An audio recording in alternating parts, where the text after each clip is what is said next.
একটুখানি কাটাকুটি করে নিই একটু পেঁপে দিয়ে।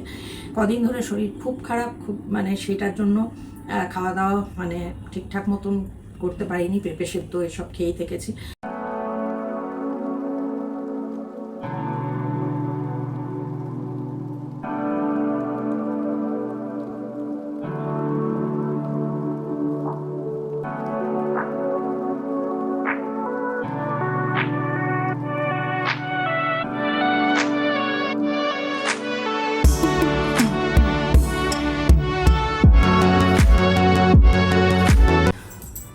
বন্ধুরা, আজকে এলাম তোমাদের সামনে বেশ অনেক দিন পর।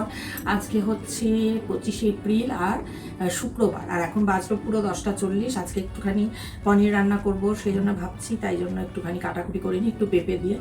কদিন ধরে শরীর খুব খারাপ, খুব মানে সেটার জন্য খাওয়া দাওয়া মানে ঠিকঠাক মতন করতে পারিনি, পেঁপে সেদ্ধ এসব খেয়েই থেকেছি। তো কেমন আছো, তোমাদের খবরও তো পাইনি কদিন। কেমন আছো বন্ধুরা? আশা করি সবাই সুস্থ আছো, ভালো আছো, আর যে যেখানে আছো ঈশ্বরের কৃপায় নিরাপদে আছো, মঙ্গলে আছো। তো আজকের দিন এমনি সকালটা অনেক আগেই শুরু হয়েছে, যা যা আমার কাজকর্ম সব। আমার মহাপ্রভু বেরিয়ে গেছেন স্কুলে, যদিও আজকাল তাড়াতাড়ি বাড়ি ফিরে আসছেন, কারণ পরীক্ষা চলছে নাকি, সেই জন্য তাড়াতাড়ি। এবার সেইটার জন্য একটা তাড়াতাড়ি বাড়ি ফিরে এলে জানো তো পুরো দিন সেই 5টার পর 5:30টায় বাড়ি এলে একরকম, আর যদি 1:30টার মধ্যে চলে আসেন বা 2:30টার মধ্যে চলে আসেন তাহলে একরকম। তো যাই হোক, কিছু তো আর করার নেই। তো এই চলো আজকে দেখি, গরম তো বেশ, ঘর থেকে বেরিয়ে আসার পর প্রচণ্ড গরম, তাও বেশ ইয়ে করি, কাজগুলো করি, রান্নাটা করি, তারপরে মানে সবসময় এখন টেনশন হচ্ছে, যেহেতু বারবার ভুগছি, বারবার পড়ে যাচ্ছি, তো সেই কারণে প্রচণ্ড বাইরের খাবার কিচ্ছু খাই না, তারপরেও এতটা গ্যাস মানে হয়ে গেছে, ইনডাইজেশন, পেট ফুলে ফেঁপে মানে এরকমভাবে ফুলে গেছে, হাঁটাচলা করতে পারছি না, শ্বাসকষ্ট হচ্ছে, মানে কদিন থেকে অনেক কিছু, শরীরটা বেশ খারাপ, মানে এখনও পুরোপুরি কিওর হয়েছে বলতে পারছি না, তবুও আজকে চেষ্টা করছি, আজকে অনেকদিন পর একটু কিছু করে নিই। পনিরটাও রয়েছে, অনেকদিন হয়ে গেল, পেঁপে দিয়ে পনির দিয়ে, যেমন জানো একদম হালকা পাতলা আমার, তো সেই রকম করবো। তো চলো একটুখানি পেঁপেটা কেটে নিই, যদি অপেক্ষা করি অনেকটা বেলা অবধি তাহলে পল্লবী এসে কেটে দিতে পারে, কিন্তু পল্লবী আসে 12টার পর, যেহেতু ইউজুয়ালি 12টার পর আসে, 1-8 দিন হয়তো যদি ওখানে অন্য বাড়িতে যদি ছুটি থাকে তাহলে আগে এসছে হয়তো, কিন্তু ইউজুয়ালি তো 12টার পরই আসে, তো 12টার পরে এসে কেটে দেবে, তারপরে আমি রান্না করবো, এটা না আমি যখন করি ওই জন্যই কেটে নিই। তো চলো কাটাকুটি সেরে নিই, কাটাকুটি বলতে কিছুই না, শুধু পেঁপেই কাটবো, আর কিছু না, একটা ক্যাপসিকাম আর একটু একটু দিতে পারি, আর পেঁপে, এই নিয়েই করি। তো চল কাজ কাটাকুটি করতে বসি। বেলা তো এমনিও হয়ে যাবে, রান্না করতে করতে আবার অ্যাজ ইউজুয়াল ঘামবো, ঘেমে যাবো, ঘামার পরে মানে ফ্যানেও হবে না অস্থির, তখন এত কষ্ট হয় যে গিয়ে আবার ইয়ে করবো, তো সেটাই। তো যাই হোক, চলো আগে কাজ শুরু করি।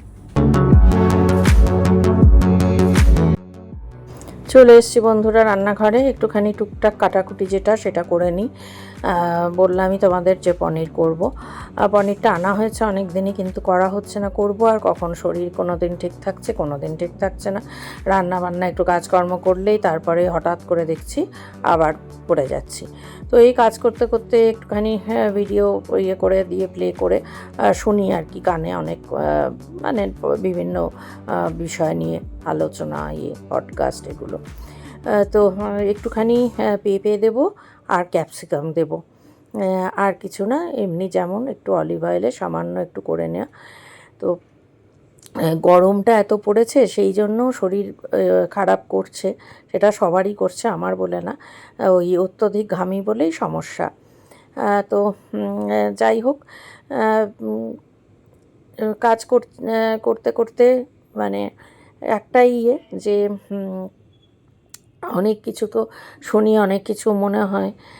তো এই একটা জিনিস জানো তো, মানুষের জীবনে তো চড়াই উতরাই রয়েছেই, আমরা জানি যে কখনো ভালো যায়, কখনো খারাপ যায়, সব মানুষের জীবনেই আছে, কিন্তু তার মধ্যেও কিছু মানুষ আছে যাদের জীবনে হয়তো মানে খারাপ সময়টাই বেশি, ভালো সময় জীবনে হয়তো খুব কম এসছে, বা এতটাই কম এসছে যে সেটাকে ঠিক ভালো বলে উপলব্ধি করবার মতন অবকাশ হয়নি, এরকম অনেক মানুষই আছেন।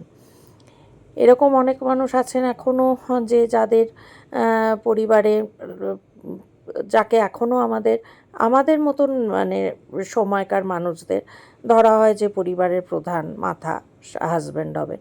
তো সেরকম অনেক ক্ষেত্রে দেখা যায় যে সেখানে নানান রকম সমস্যা। এবার পরিবারের মাথার মধ্যে যদি কোনো সমস্যা থাকে, অর্থাৎ তার আচার আচরণে, তাহলে গোটা পরিবারের ওপর এফেক্ট পড়ে। তো এরকম অনেকের কথা আমি শুনি, অনেকে বলে, এরকমও আমাকে বলে, অনেকেই তাদের কথা শেয়ার করে। তো এইরকমই কোনো একজন বান্ধবী আমাকে বলেছে, তাকে আমি বান্ধবীই বলবো। তার খুব অল্প বয়সে বিয়ে দিয়ে দিয়েছিল বাড়ির থেকে, এবং তার হাজব্যান্ডের সঙ্গে তার বয়সের ব্যবধান অনেকটাই, মোটামুটি প্রায় 17-18 বছরের ডিফারেন্স। তো তার অনেক অল্প বয়স, তার বয়স তখন সবে মানে ওই 16-17 এরকম হবে, 18 বছরও হয়নি, তখনই তাকে বিয়ে দিয়ে দেওয়া হয়েছিল। প্রথম থেকেই তার স্বামী তাকে খুব একটা মানে খুব একটা কি মানে ভালোবাসা সেই অর্থে নেই, শুধুমাত্র মানে নিজের প্রয়োজনে তাকে ব্যবহার করা।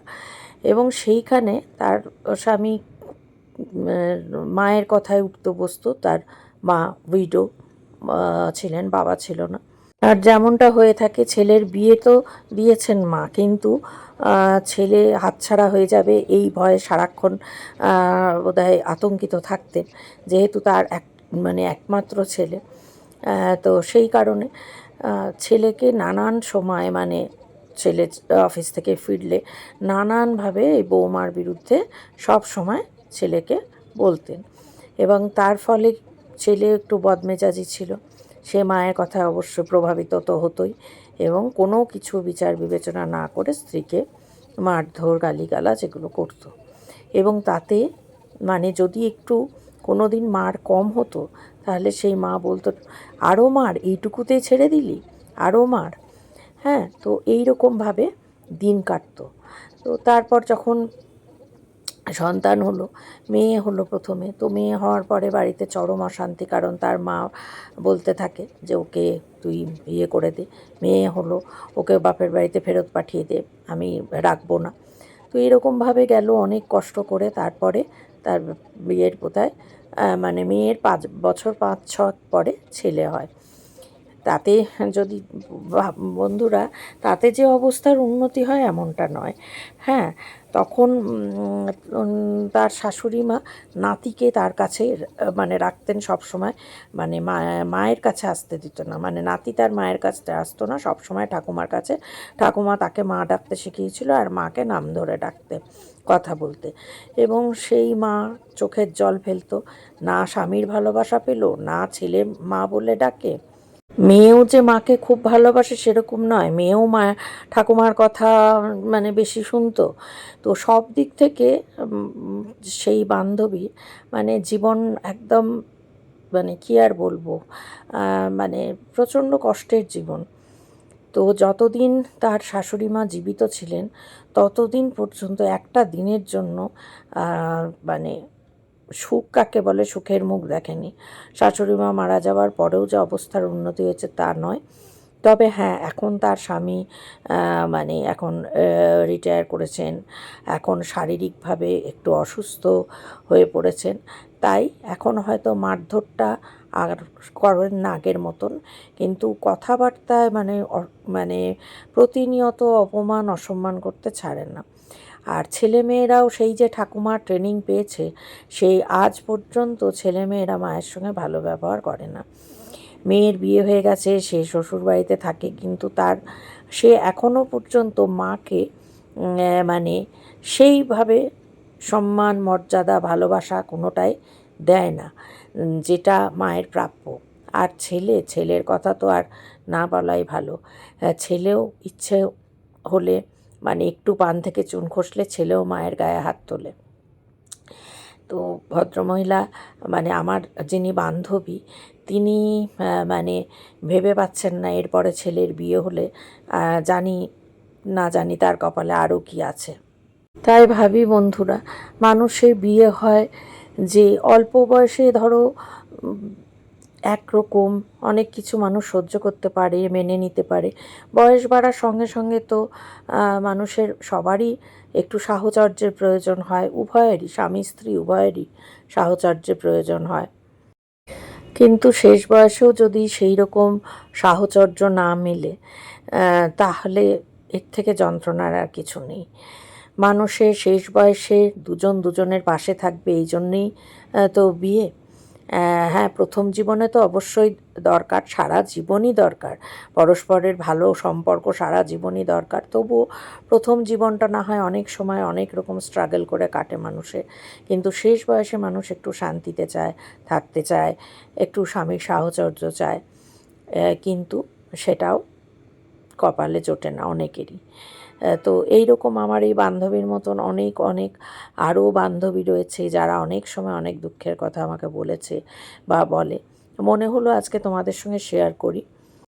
অবশ্যই সঙ্গত কারণে নামধাম নেব না, নামধাম নেওয়া উচিতও না, কারণ প্রত্যেকে জীবনে মানুষের তো একটা মানে বলার জায়গা দরকার, মনের কথা সব সময় কাকে বলবে? যদি ইভেন ছেলে মেয়েও যদি পাশে না থাকে, তাহলে শেয়ার করবার কে আছে? তো আমাকে কেউ শেয়ার করলে আমি কখনোই বলি না। তো যাই হোক বন্ধুরা, এই তোমাদের সঙ্গে শেয়ার করলাম। রান্না তো হয়ে গেছে, এবার আমার মহাপ্রভুর জন্য ভাত কুকারেই করে দিচ্ছি, কারণ সামান্য একটু ভাত চালে। আর আমার তো ডালিয়া, আমার ডালিয়াটাও বসিয়ে দেবো, আর এইদিকে কুকারে ভাত। দুটো হয়ে থাকুক। আজকাল স্কুল থেকে তাড়াতাড়ি চলে আসছেন, পরীক্ষা চলছে বলে 1:30টার মধ্যে চলে আসছেন। তো তার ফলে সব কিছু রেডি করে তারপরে আমি স্নান করে পুজো করব। শুভ সন্ধ্যা বন্ধুরা, এলাম একটু চা করতে। এখন বাজলো 6:48। একটুখানি চা বসাই। হ্যাঁ, তো আর তরকারিটা আরেকবার গরম করে নিচ্ছি, এত গরম পড়েছে নয়তো নষ্ট হয়ে যাবে।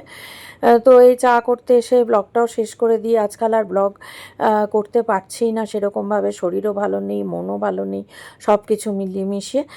তো যাই হোক, ব্লগটা শেষ করে দিই। আজকের আমার এই কথাবার্তা, এইটুকু কাজকর্ম যদি ভালো লাগে তাহলে লাইক করো, কমেন্ট অবশ্যই করো, চ্যানেলটা সাবস্ক্রাইব করে পাশে থেকো যারা এখনও চ্যানেলটা সাবস্ক্রাইব করোনি। তো ঠিক আছে বন্ধুরা, আজকের মতন বিদায় নিচ্ছি। দেখা হবে আবার একটা নতুন ব্লগের সঙ্গে। ততক্ষণ সবাই খুব খুব ভালো থেকো, সুস্থ থেকো, নিরাপদে থেকো।